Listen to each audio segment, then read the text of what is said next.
Fish with perfectly crisp skin doesn't have to exist strictly in a restaurant setting. Here's how to get delicious crunchy fish in your own kitchen. First, pat your fish dry with paper towels. Arrange on a plate skin side up and refrigerate uncovered and unseasoned for 1 hour. This important step will dry out the skin, making crispiness much easier to achieve. Choose a cast iron or steel pan for a good sear, and choose one large enough to give steam space to move away from the fish, keeping the skin dry. Sticking can be scary, so we're going to arm our pan with a temporary non-stick surface.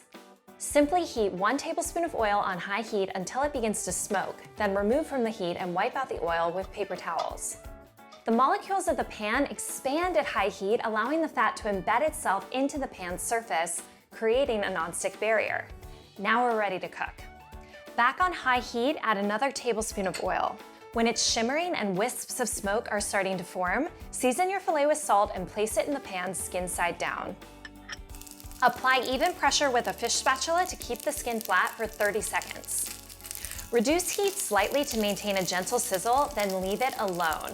Don't check on the skin because it's likely going to stick a little bit at first. When enough moisture from the skin evaporates, the oil can fry the sugars and the proteins, forming the crispy crust that we want. The edge of the fish is slightly browned and the flesh is cooked about halfway up, which means it's time to flip. If the fish resists, wait 15 to 30 seconds before trying again. Reduce heat to medium-low and continue to cook for 1 to 4 minutes depending on the thickness of your fillet. Once cooked through, transfer your fish to a wire rack for 6 to 10 minutes before serving to avoid steam. We're serving our crispy skin salmon with a pea puree and a fresh arugula and corn salad. Crispy, moist, and simple.